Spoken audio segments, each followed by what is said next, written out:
रामकृष्ण हरी. मित्रांनो, तुका म्हणे त्या तुकाराम महाराजांच्या अभंगाच्या निरूपण मालिकेमध्ये आपण आज 24वा अभंग अभ्यासणार आहोत. खूप सुंदर अभंग आहे. समजून घेतला तर तुम्हाला त्याच्यातला आनंद खूप मिळेल. समुद्र वलयांकित पृथ्वीचे दान करिता समान नयनावा, म्हणून कोणी न करावा आळस, म्हणा रात्रंदिवस राम राम. सकळ ही शास्त्रे पठन करिता वेद, सरीन गोविंद नामे. सकळ ही तीर्थे प्रयाग काशी, करिता नामासी तोळतीना. तरवरी कर्मरी देहासी दंडन, करिता समान नयनामा.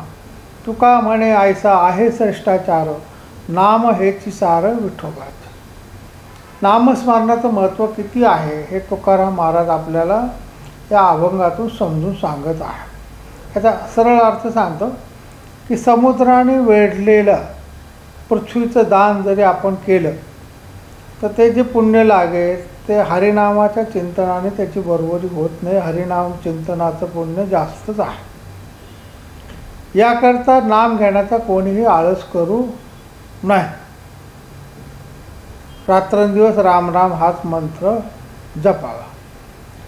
सकळ शास्त्रांचे पठन वेद केले, वेदांचं पठन केलं तर पुण्य लागतं असं म्हणतात. पण गोविंद नामाचं म्हणजे परमेश्वराच्या नामस्मरणाचं पुण्य त्याच्यापेक्षा जास्त आहे. प्रयाग काशीसह तीर्थयात्रा केल्या तर पुण्य लागतं असं म्हणतात. पण तुकाराम महाराज म्हणतात या तीर्थक्षेत्रांच्या पेक्षाही परमेश्वराच्या नामस्मरणाचं पुण्य जास्त आहे. अनेक कडक उपास तापास तपश्चर्या देह झिजून कर्मकांड हरिनामाच्या बरोबरीचे नाहीत. पण तुकाराम महाराज सांगतात की विठोबाचे नाम हेच एक सार आहे असे श्रेष्ठ लोक परंपरेने मानत आलेले आहेत. नामस्मरणाचं सुंदर महत्त्व तुकाराम महाराज या अभंगातून सांगतात. मला तर हा अभंग फार आवडतो.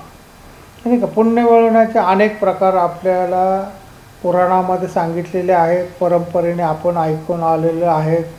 आता पहिलं जे आहे की दानधर्म, की दानधर्म केल्याने पुण्य लागतं. खरं आहे गरिबांना. पण आता कसं आहे की आपलं शास्त्र असं आहे की उत्पन्नाच्या 1/6 दानधर्म करावा. 6,000 पगार असेल तर 1,000 दानधर्म केला पाहिजे. 60,000 पगार असेल तर 10,000 रुपये महिना दानधर्म करावा असं आहे. आता दानधर्म करायचं म्हणजे पैसे घेतले आणि दुसऱ्याला दिले म्हणजे दानधर्म असं नसतं. तर आता दानधर्म करताना काय अडचणी येतात. तर दान सत्पात्री झालं पाहिजे, म्हणजे चांगल्या माणसाला दान दिलं गेलं पाहिजे. दानशूर राजा हरिश्चंद्र यांचा इतिहास आपण पाहिलेला आहे. पण दानधर्म केलं म्हणजे पैसे देणं असं नाही आहे. अन्नदान आहे, वस्त्रदान आहे, सुवर्णदान आहे, भूमिदान आहे, गोदान आहे, अशा अनेक प्रकारची दानं आपण ऐकलेली आहेत. पण हे दान सत्पात्री व्हावं लागतं. आता हल्लीच्या काळामध्ये एवढं दान द्यायची ताकद पण कोणाची राहिलेली, कारण आपल्या गरजाच वाढलेल्या आहेत. 60,000 पगार असणारा माणूस 10,000 रुपये दान करायला लागला तर त्याच्या घरातले लोक त्याला बाहेर काढतात, नाही का. तुकाराम महाराज म्हणतात की सगळ्या पृथ्वीचं जरी दान दिलं, संपूर्ण पृथ्वीचं दान जरी दिलं तरी ते जेवढं पुण्य लागेल त्याच्यापेक्षा पुण्य नामस्मरणाने जास्त लागतं. म्हणून कोणी आळस करायचं कारण नाही. परमेश्वराचं नाव घेणं हे सगळ्यात सोपं आहे. काहीच खर्च नाही तुम्हाला. रोज सकाळी नियम करा, लवकर उठा, रामकृष्ण हरी म्हणा, ओम नमो भगवते वासुदेवाय म्हणा, जे तुम्हाला आवडतं नाम ते 1-2 माळा करायचं. पहिल्यांदा 11 वेळा म्हणा, 21 वेळा म्हणा, मग 101 वेळा म्हणा. हळूहळू सवय वाढवत ना. ज्ञानेश्वर महाराजसुद्धा याच्याबद्दल सांगतात हरिमुखे म्हणा, हरिमुखे म्हणा, पुण्याची गणना कोण कर.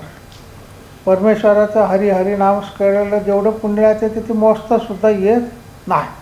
निळवारायसुद्धा एका अभंगात सांगतात सर्व काळ पुण्याची या राशी, हरिनाम आलिया जीवायशी, नित्य तप अनुष्ठानाच्या राशी, कोटी यज्ञाशी लागला.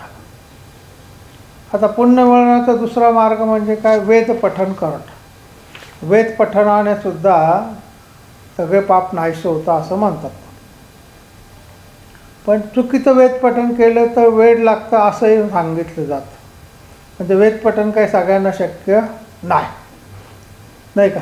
ऋग्वेद, यजुर्वेद, सामवेद, अथर्ववेद हे चारही वेद किंवा न्याय, वैशेषिक, सांख्य, योग, पूर्वमीमांसा, उत्तरमीमांसा अशी 6 शास्त्र ही सगळी अगदी जरी तोंडपाठ केली तरी जे पुण्य लागतं, तर तुकाराम महाराज सांगतात की गोविंदाचं नाव घ्या. गोविंद घ्या म्हणजे काय, परमेश्वराचं नावस्मरण घ्या, याने जास्त पुण्य लागेल.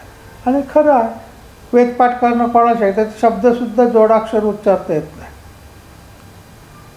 चांगल्या विद्वानांना सुद्धा ते पटकन उच्चारता येत नाही. तर सामान्य माणसाची कथाच वेगळी. त्याच्यामुळे वेदांत पाठनाच्या मागं कोणी लागत नाही. ब्राह्मण अगदी ते लावतात वेदशास्त्र संपन्न, त्यांनी सुद्धा वेद पाहिलेला सुद्धा नसतो.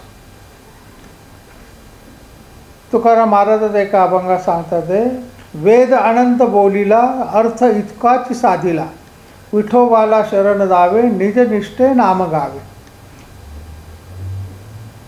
वेद अनंत बोल, वेदामध्ये काय सांगितलेलं आहे, सगळं वेद पठण केलं, काय सांगितलं तर परमेश्वराचं नामस्मरण करा. शुक्राचार्य सुद्धा सांगतात, आलोट्य सर्व शास्त्राने विचार्यस्य पुन्हा पुन्हा, इदमेकं सुनिष्पन्नम ध्येयो नारायण सदा. आलोट्य सर्व शास्त्र, सर्व शास्त्रांचा सखोल अभ्यास केला, पुन्हा पुन्हा विचार केला. इदमेकं सुनिष्पन्न, निष्पन्न काय झालं, ध्येयो नारायण सदा, नारायणाचं ध्यान नेहमी सदैव करा. काय निघालं वेदपठण करून, तर परमेश्वराचं नामस्मरण करा. कशाला वेद वाटायचे, त्याच्यापेक्षा नामस्मरण केलेलं सध्या चांगलं. पुण्याचा आणखी एक मार्ग म्हणजे तीर्थयात्रा करणं, नाही का. 4 धाम यात्रा करणे आपल्या संस्कृतीमध्ये पुण्याचं मानले गेलेलं आहे.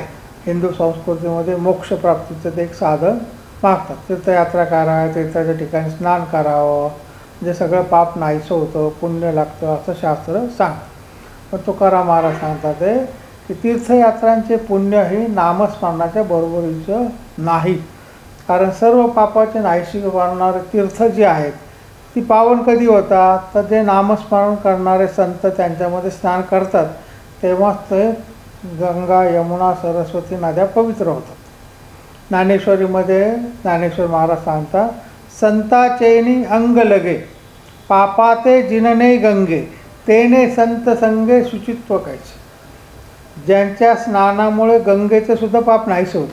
आता तुम्ही गंगेत स्नान करता लोक, त्यांचं सगळं पाप गंगेत उतरतं, ते लोक पवित्र. मग गंगेत पाप झाले, तयार गोळा झालेलं पाप जातो कुठं, तर जेव्हा संत लोक त्याच्यामध्ये स्नान करतात तेव्हा ते नाहीसं होतं. मग आपण संताच्या संगतीत राहिलं तर काय होतं, मग संत काय सांगतात ते की तुम्ही नामस्मरण करा, देवाचं स्मरण करा. म्हणजे तीर्थयात्रापेक्षा सुद्धा नामस्मरणाचं महत्त्व तुकाराम महाराजांनी जास्त सांगितलेलं आहे. पुराणामध्ये पुण्य मिळवण्याचा आणखी एक मार्ग सांगितला, व्रत वैकल्य, नाही का. आता खूप प्रकारची व्रत आहेत, नक्तव्रत, रुद्रव्रत, नीलव्रत, मंदार सप्तमी व्रत, गौरी व्रत, अनंत व्रत, नाही का. भीमद्वादशी व्रत, 16 सोमवार, खडी साखरेचे उपास, नाना प्रकारचे उपास तयार झालेले आहेत. पण या सगळ्या व्रत वैकल्यांचा समाजात प्रचार पण आहे. पण मनात जर नामस्मरण नसेल तर या व्रत करणाऱ्याचा काहीही उपयोग होत नाही. शरीराला कष्ट आणि लोक खायचे धन, याच्याशिवाय काहीही हाती लागत नाही. तुम्ही एवढे 16 सोमवार करून तुमच्या मनोकामना पूर्ण होत नाहीत, दुःख दूर होत नाही. याचं कारण काय, तुमच्या मनातलं त्यावेळेस भाव नव्हता. बायका 16 सोमवार करता, 16 सोमवारचं व्रत करायचं, गुरुजी आम्हाला मुहूर्त द्या, काय काय करावं सांगा. मग हेतू काय, मग आता ते मला नंदेला साडी घ्यायची, माझ्या भाऊजीला साडी घ्यायची, मला अमक्याला घ्यायची. मग ते झाल्यानंतर काय हलका, मी नंदेला एवढी भारी साडी घेतली आणि तिने मला मात्र काहीच आहेर केला नाही, हातावर ठेवले माझ्या 11 रुपये नारळ. अरे मग तुम्ही व्रत करता कशाला, तुम्हाला द्यायला कोणी सांगितलं असं 16 सोमवारचं व्रत सांगितलं का दान साड्या नेसवा म्हणून. तुमचं सगळं लक्ष काय, तर मी कोणाकोणाला जेवायला बोलवलं ते माझ्यावर खुश झाले की नाही, मी 16 सोमवार केलं तर माझं कौतुक केलं का नाही. त्यांनी देव पावत नाही. 16 सोमवार काय तर भगवंताचे मनामध्ये शिवाचं अतिशय नामस्मरण पाहिजे, आदर पाहिजे. तुम्ही काही कोणाला जीव नका घालू, गाईला पान घातलं तरी देव तुम्हाला पावणार. एकनाथी भागवतामध्ये एकनाथ महाराज सांगतात, माझेनी अनुसंधाने विण स्नान संध्या जप होम दान हे अवघेची जाण मध्वंते नव्हे. ज्ञानेश्वर महाराज सुद्धा हरिपाठामध्ये सांगतात, तीर्थव्रत नेम भावे विन सिद्धी वायाची उपाधी करशीच्या. जिथं भाव नाही तिथं तुमचे कोणत्याही विधीचा काही उपयोग नाही. शरीराला कष्ट देऊन उपास तापास करणं पेक्षा सोपा मार्ग जो आहे तो भगवंताचं नामस्मरण कर. जे आपण सगळे प्रकार पुण्य मिळवण्याचे पाहिले आणि त्याच्यामध्ये एक लक्षात येतं, या सगळ्या प्रकारांपेक्षा परमेश्वराचं नामस्मरण करणारं हा सगळ्यात सोपा मार्ग आहे. कुठला खर्च नाही, कुठला मनस्ताप नाही. मग सगळ्या मार्गांचा अवलंब करून पेक्षा सोप्या मार्गाचा अवलंब करा. रामकृष्ण हरी जप रोज मनामध्ये करून पहा. देव आपोआप प्रसन्न होईल, मनही प्रसन्न होईल आणि आपल्या सगळ्या प्रश्नांची उत्तरं आपोआप आपल्याला मिळते. आज आपण इथे थांबूया. माझ्या यूट्यूब चॅनलला सबस्क्राईब करा, लाईक करा, तुम्ही ऐका, इतरांना पाठवा. रामकृष्ण हरी.